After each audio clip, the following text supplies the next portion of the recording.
본 말씀을 통해서 땀의 법칙이라는 제목으로 하나님의 말씀 증거하겠습니다.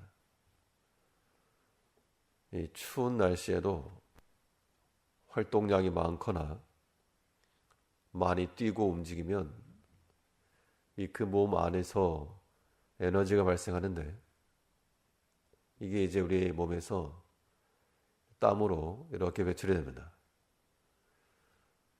그래서 이 흘린 땀의 양은 추위를 이겨낼 수 있는 정도라고도 말할 수가 있습니다. 하나님께서는 아담을 통해 그의 후손들에게 말씀하시기를, 너희가 땀을 내어야지 이 먹을 것을 얻을 것이다. 그래서 이 수고의 땀을 흘리기를 우리가 게을리하지 않아야 됩니다. 그러면 이 땀의 결과는 어떠한 모습으로 나타날 것인가? 본 말씀을 통해 살펴보게 되면, 먼저 얼굴의 땀은 유익함을 주는 겁니다. 얼굴에서 땀이 난다 하는 것은 가만히 있는 게 아니고 거기에는 움직임이 있고 또한 수고로움이 있었다라고 하는 것의 증거가 됩니다. 창세기에서 하나님께서 아담에게 말씀하시기를, 내 얼굴에 땀이 흘러야 그 땅이 소출을 낼 것이라. 오늘날은 땀 흘리지 않고 일하는 그런 일도 분명히 있고, 또 많은 사람들이 수고는 덜하면서 땀은 적게 흘리면서 많은 열매를 거두고자 하는 마음을 가지고 있습니다.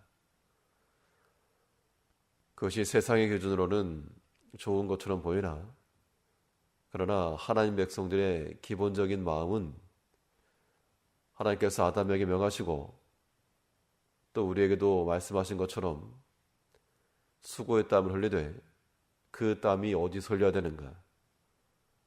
다른 데서 말고 우리의 얼굴에서부터 땀이 흘러나가야 됩니다.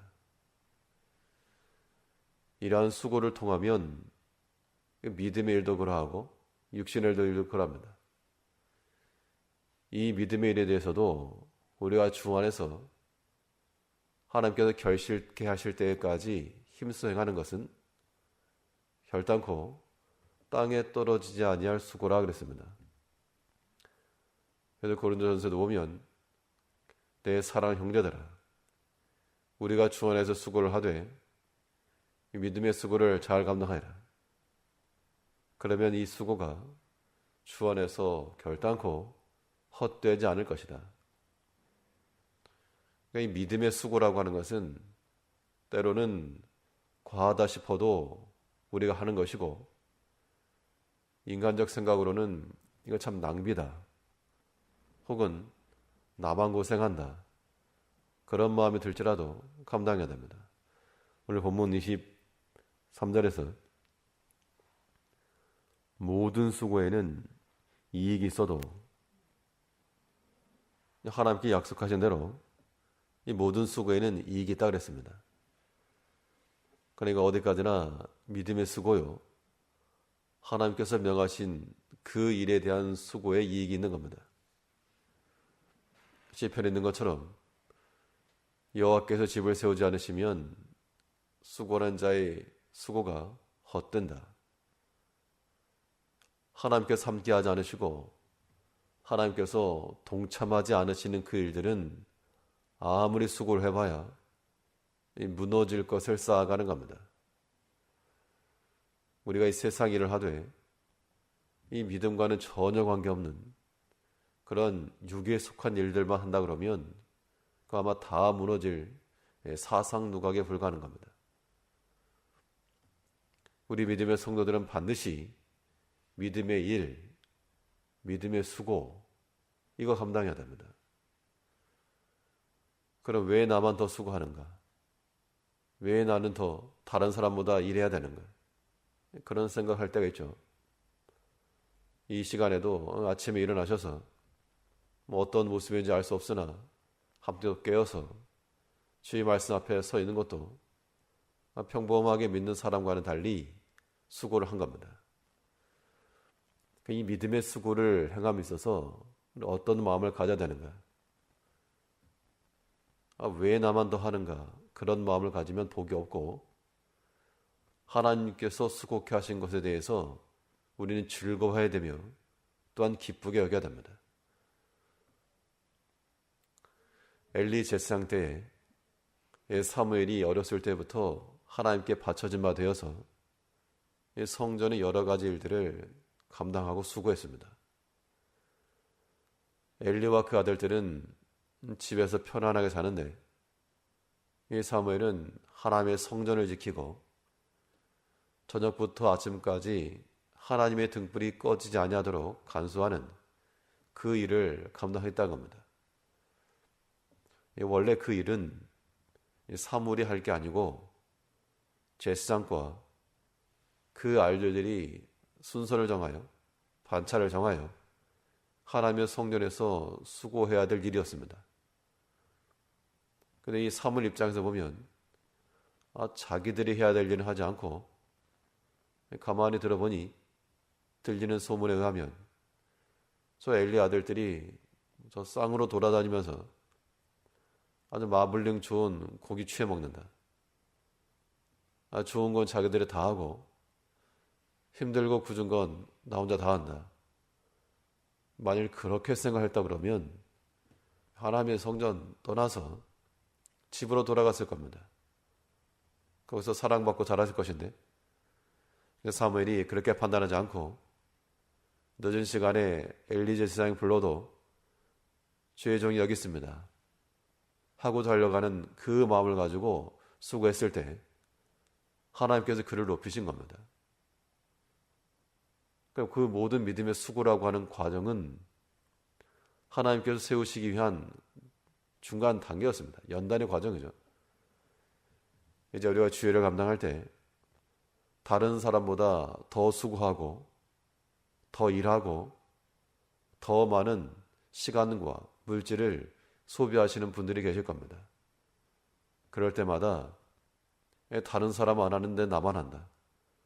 그런 마음 갖지 마시고 사무엘이 그 엘리 아들들을 대신하여 하나님의 성전에 봉사했을 때 하나님께서 그를 세워 주의를 이루신 것처럼 내가 뭐라고 하나님 일에 한 번 더 수고할 수 있고 조금 더 일어날 수 있고 조금 더 땀 흘릴 수 있겠는가? 그들 귀하게 여기는 마음을 가지고 이 믿음의 수고 잘 감당하셔야 됩니다. 이 얼굴의 땀은 흘려야 유익이 되지만 이 반면에 입의 땀은 무익한 겁니다. 사람의 입에서 나오는 수다한 말이 마치 입에서 나오는 땀과도 같다 그러면 사람의 입에서 침이 나오는데 그것이 땀과도 같다 그러면 그것은 흘리면 흘릴수록 튀어나오면 튀어나올수록 이익보다는 이 무익함이 있다라고 말하고 있습니다. 이 3절에서 모든 수고에는 이익이 있어도 입술의 말은 궁핍을 이룰 뿐이니라. 손과 발로 일하지 않고 입으로만 일하는 경우, 누가 입으로 일하는가? 자칭 똑똑하다라고 말하는 자들이 입으로 일하는 경우가 많이 있습니다. 그러나 자칭 똑똑이 아니고 하나님의 지혜를 필요 일하는 자들은 손과 발을 통해서 얼굴에 땀을 흘리는 수고를 합니다. 사람이 말을 못해서가 아니고 이 믿음 안에서 그 하나님의 지혜를 가지니까 입을 닫는 겁니다. 예수님께서 빌라도 앞에서 신문을 받으실 때 하실 말씀이 없어서 양털 강자 앞에 양과 같이 침묵하신 게 아닙니다. 왜 할 말이 없으시겠으며 왜 그의 논리가 없겠으며 그 다른 사람들의 잘못을 지적해내지 못하겠습니까? 그럴지라도 하나님께서 맡기신 그 일을 위해서 조용하시고 침묵하시고 입에서의 땀은 줄이시고 도리어 하나 앞에서 이 기도의 땀을 흘려서 이 얼굴에서의 땀이 나되 땀방울이 마치 피가 떨어지는 것처럼 뚝뚝 떨어질 정도로 그러한 열정을 가지고 기도하신 겁니다. 우리가 이 모든 일에 대해서는 이 그리스도를 받아서 입에서부터 말을 많이 내려 하지 마시고, 말이 많으면 어떻다 그랬습니까? 말이 많으면 허물을 면기 어렵다 그랬습니다.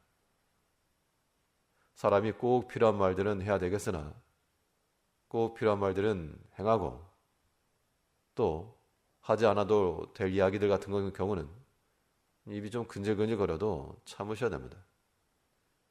그렇지 않고 입에서 나오는 그런 헛된 땀들은 우리 자신의 손해를 주고 또 관계나 공동체에서도 유익이 없는 겁니다.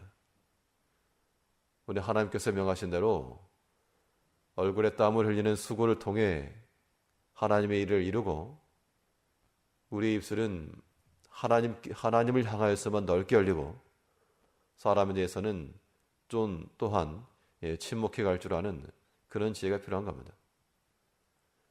모든 수고에는 이익이다. 오늘 하루 삶 가운데도 주의를 위해서, 믿음을 위해서 수고하고, 남보다 더 많은, 한 번 더 고생하고 한 번 더 수고하는 그 일에 대해서 하나님 앞에 지극히 감사하며 그것을 우리 영광을 삼고 나갈 줄 아는 성도님들 되시길 바라겠습니다. 기도하겠습니다.